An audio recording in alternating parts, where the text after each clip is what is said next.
it's Elizabeth from Town Valley Motorhomes, and I'm just doing a quick handover video of the Elddis Signature 150.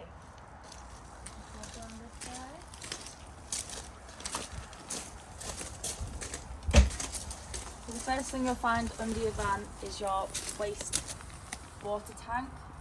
To empty it, you just open. That way's closed, and you can read the close sign, and then you open it. You just turn it around, but because it's empty, there's not much coming out. Next, you've got your cassette. Just push the buttons in, pull it down. As long as the blade in the toilet is closed, you'll be able to pull it, the handle up and slide it out. It has a handy little handle so you can drag it along. And then when you want to empty the cassette, you just push this out, open that, and then you press this little button here to let some air in so it doesn't glug when you're emptying it out, and then just fill it with a bit of water, give it a quick shake, and then empty the rest out. Before you put it back in, just put a little bit of blue or green liquid in the cap, put it back on, and then you can slide it back in.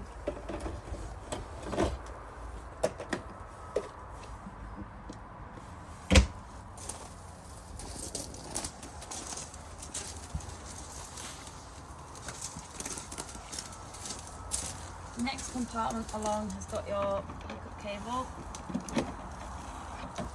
So all you do is you lift the collar, line it up on the inside, and then just slide it up like that, and then you can just tuck it in the little gap here so you can shut your little compartment up, so now you can unhook your van when you're asleep. You've also got your leisure battery in there, which is secured in the box with a little tie. In the vehicle, you'll find your external shower.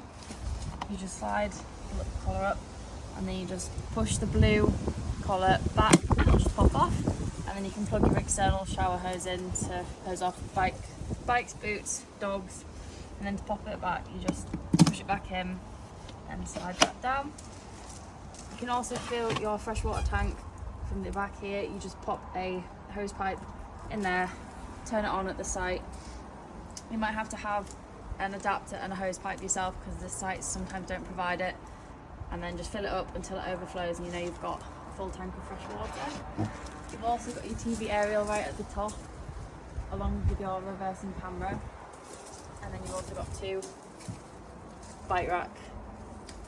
So your bike rack can fit on it, but it's already fitted to your van, and then some storage at the back as well under the bed.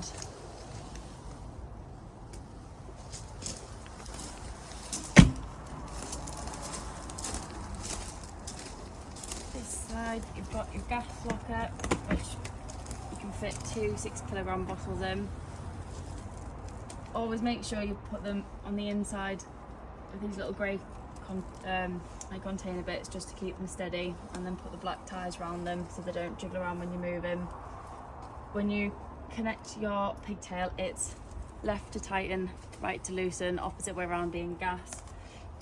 And once one's empty, you just transfer it to your other bottle, and then always make sure it's turned off when you're travelling, just for your safety.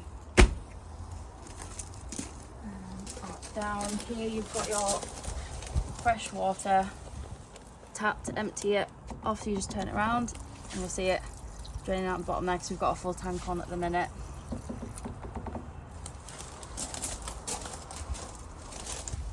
And then you've also got your barbecue point on this side of the van with your female and male adapters, so you can connect it to a barbecue, which is handy because you're also under your awning on this side, and you've got your awning light just above the door.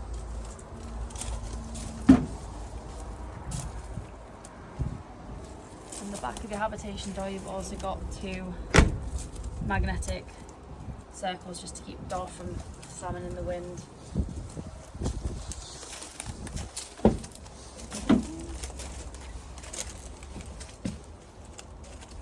Just in here you've got your diesel cap and your AdBlue.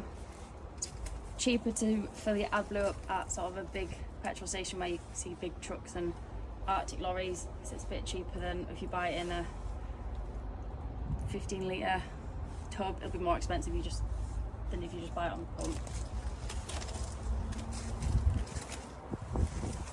Inside of your passenger door, you've got your ideal tyre air pressures. And under your passenger seat,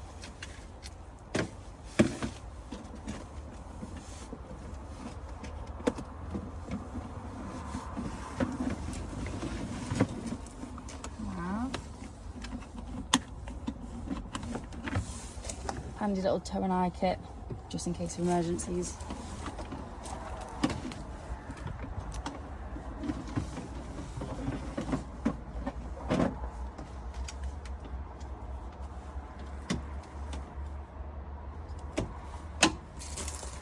You've also got your bonnet release on this side, but you've got to open the door fully to be able to see it.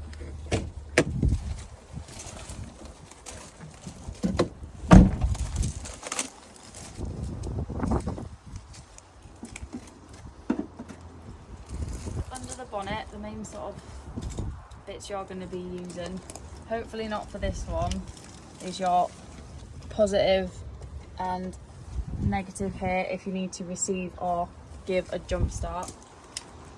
You've also got your oil dipstick just down here, it's just in there, and your oil, brake fluid, engine coolant. Once the engine's turned on, it will rise a bit as it'll expand being warm.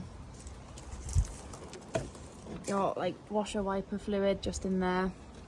And also if you're ever parking it under any trees or you're leaving it outside for a long period of time, just make sure this little hole and there's a hole on the other side is clear, as when it rains all the water will collect in here and just needs to be able to drain down. And then on the front you've just got your Fiat and Heimer weight plates on this one, and we'll have a little look inside. So now we've just come into the vehicle. The first thing you're probably going to need is power and water, so we'll just have a quick look at the control panel. So once you've got your van hooked up outside, the first thing you're going to do is press this on switch. It's sort of your master switch. Without that turned on, nothing else in the van is going to work, unfortunately. You can also turn the main lights on from this button, but you've also got individual switches around the vehicle to turn them on and off as and when you need them. And then you've got your awning light just next to it for when you're using the awning outside, or just if it's at night and you need a bit of light.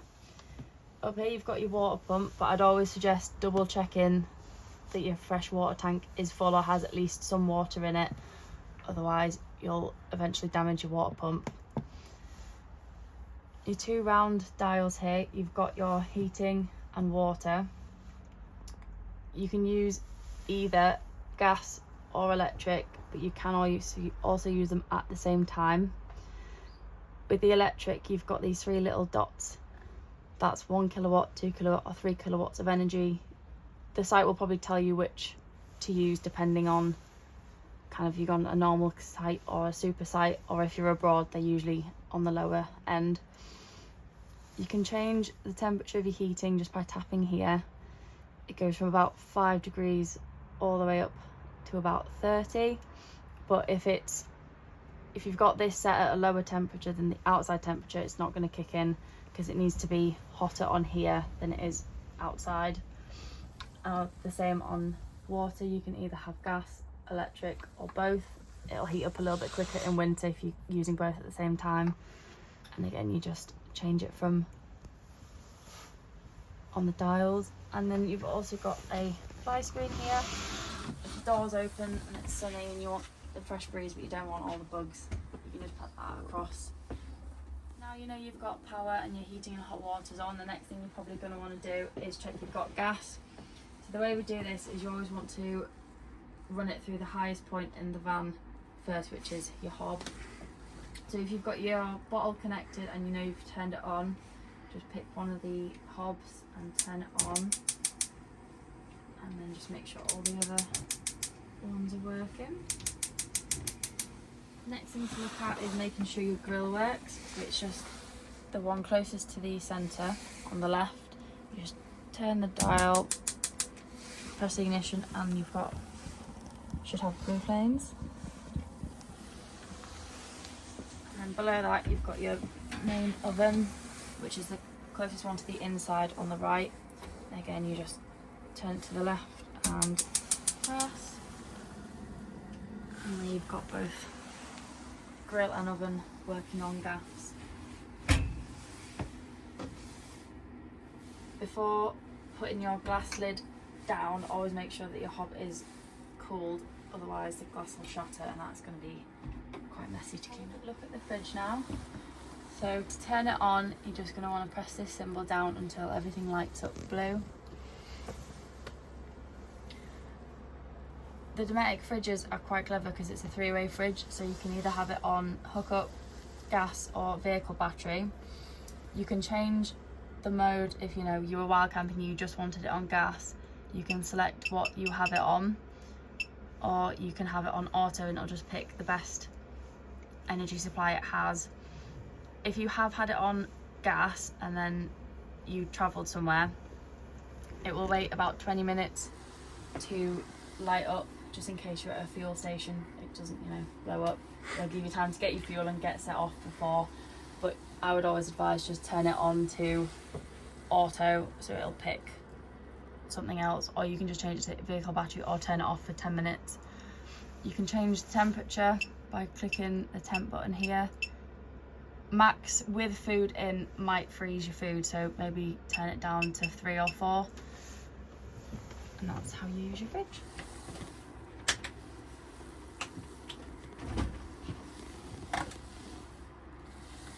And then you've got a little freezer box on the top there as well.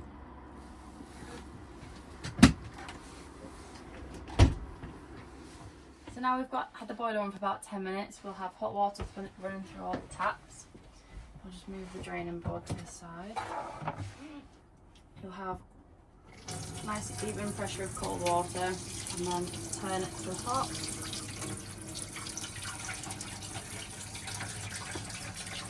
See there, we've got nice hot water for your washing up or any hot showers you might have.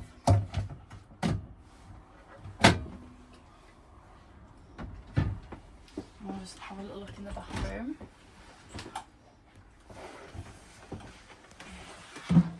You'll also have cold and hot water in your bathroom, and also in your shower head. You've got a nice little cupboard here, and you just push the button in the middle, wait for it to pop out, and you can open your cupboards. And then to use your toilet, all you have to do is make sure you've got your blade closed. You press the little blue button on the top, which will give you a flow of fresh water. You can use the toilet, and then open the blade with a little grey lever. And once you're done, make sure you close the blade just to stop any smells coming out. Once the cassette's full, there will be a little red light on the top to indicate you've got to empty it, and you can also move it around for some more leg space if you've got very long legs. So now I'm just going to demonstrate how all the overhead lockers work and all the cupboards. So you'll see here there's just a little bit of metal that you just push down and pull, and that opens your lockers up, and then to shut them you just give it a gentle push, and then you've got it locked there. In the kitchen, just near where the two meet, you just pull it and open. You've always got to make sure to push this down so the latch comes away from the lock, otherwise you might just damage it, and that just pushes to close. And then all these little push lock buttons operate the same. Just push it in, pull it out, and then push it back in to lock all your drawers. So now I'm going to show you how to use your blinds and your skylight. So you've got a blackout blind that just slides across, and then your fly screen will also lock in to your blackout blinds, so you can pull that across as well when the skylight's open. But be careful when you put your fly screen back, if it's on springs, it'll fly back, so you just hold it gently. To open your skylight, you've got to push this little black button in, and then you can turn that round, and there's 2 of those. And then you just pull this metal handle down, push it up, and you've got to bring it down and pop it in there. And then to make sure that it doesn't get taken away and fly off with the wind, just lock it with these 2 little black locks there. And then when you're ready either to go to bed or to if you want to close it on or completely, you can pull it up and lock it in there, so it's sort of in the middle. There's 2 little sections and you've got a little bit of breathing space. But when you want to travel, make sure it's all the way down and locked in so it doesn't rip off when you're travelling. So moving on into the bedroom, your fixed island bed has 4 positions, so you can have it all the way pushed back if you want a bit more room around the bed. You can have it sort of a little way out to use it as a day bed, and you can just sort of lounge around and sort of read a book in bed, or when you go to sleep, pull it all the way out, and then you've got a full-size bed. Just push that, pull it forward to make it easier to slide your bed all the way back, and then if you need access to the storage under your bed, all you do is just pull it up, nice and easy. When you are storing things under your bed, just be mindful of your whale pump and your freshwater hose and sort of the connections underneath.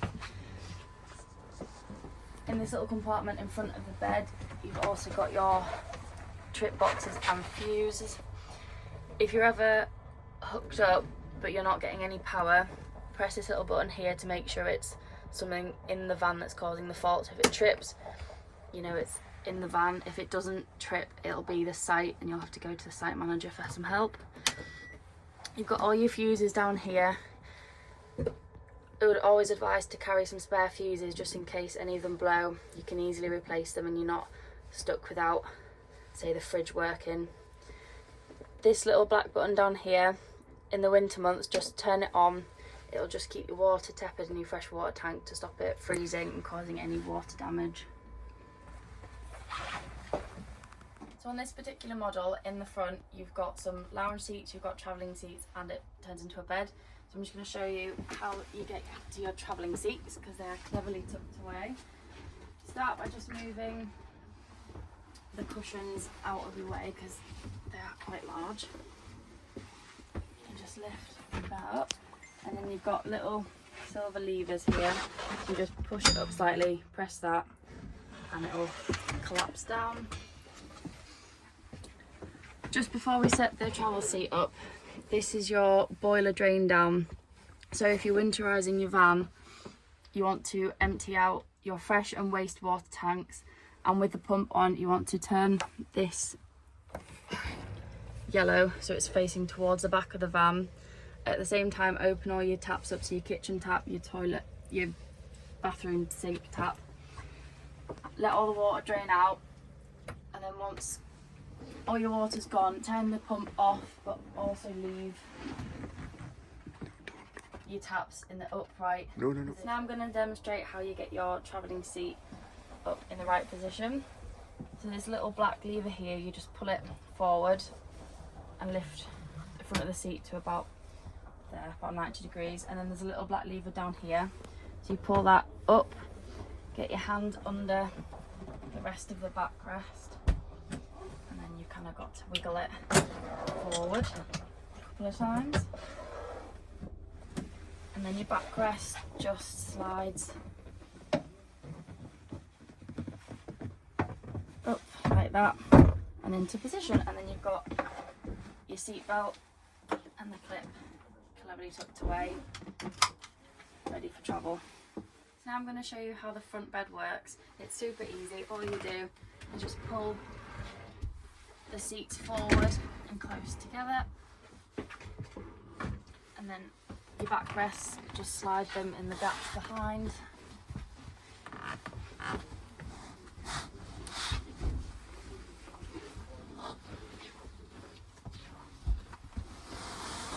a good push. And also if you want a little bit of privacy from the kids, I've got a nice little blind here that just pulls across gently and gives you a bit of privacy. If the knee supports are annoying you in the middle, you can also spin the seat round so the knee rest is at the back, and then you can also spin this one round at the feet so you've got a bit more of a comfortable night's sleep and it's just a little bit flatter to sleep on. So now we're going to look at the Maxi Roam Wi-Fi.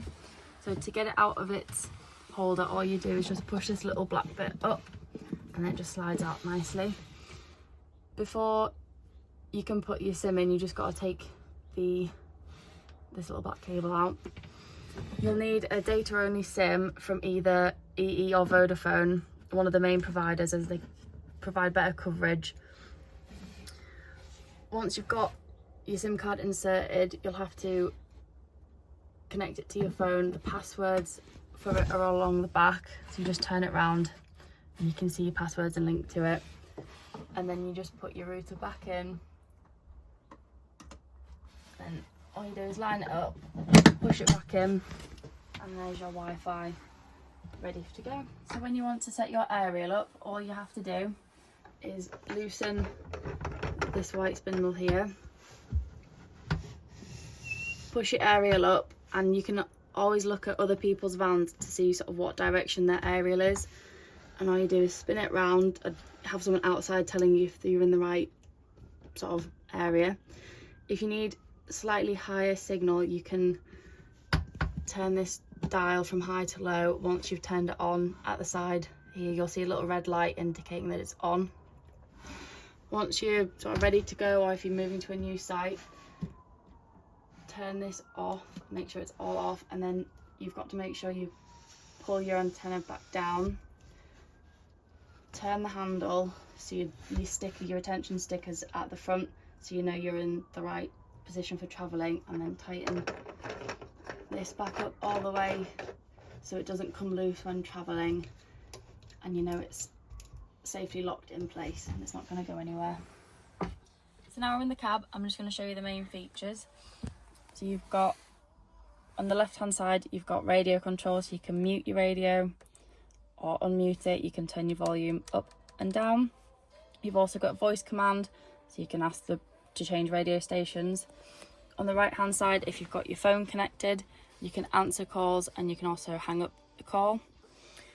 You've got indicators and also main beam. You've got cruise control on the lower one on the left hand side, and on the right hand side you've got your wiper, different settings depending on how much it's raining.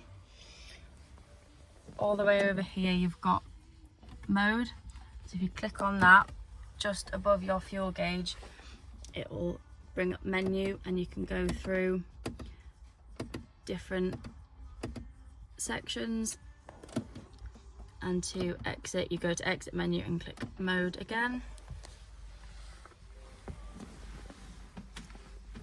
You've got your aircon or heating depending on time of year, and then you can also pick whether it's blowing in your face and feet, all the different sections you usually have.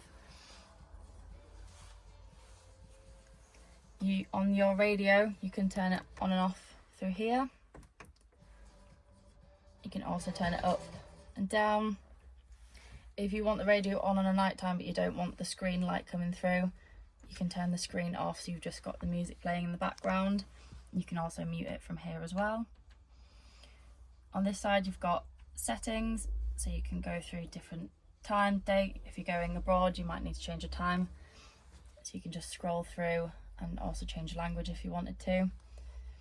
Once you're back on radio you can scroll through different channels, but it is also touchscreen so you can go through manually as well. On the bottom here you've got radio, media if you've got a phone connected, but obviously at the minute we haven't. You've got a sat nav, so you can pick where you want to go. You just type in a postcode and it'll give you your directions. You've got your phone, and then more, which is if you just want the clock, compass, and your trips. On a night time, you can also lock the van from within instead of having to use the key. You've got your hazards if you need them. You've got your 12-volt charger here and the USB port, and then you can also connect your phone right at the bottom here. You just plug your cable in to there and then into your phone, and it'll connect up. So the last bit you might want to be doing before you sort of set your van up for bed, you've got your cab blind, so you just pinch the two little buttons here, gently slide it across, and there's a magnetic strip on the other side that will keep it in place overnight. Again, on your windscreen one, you just slide it across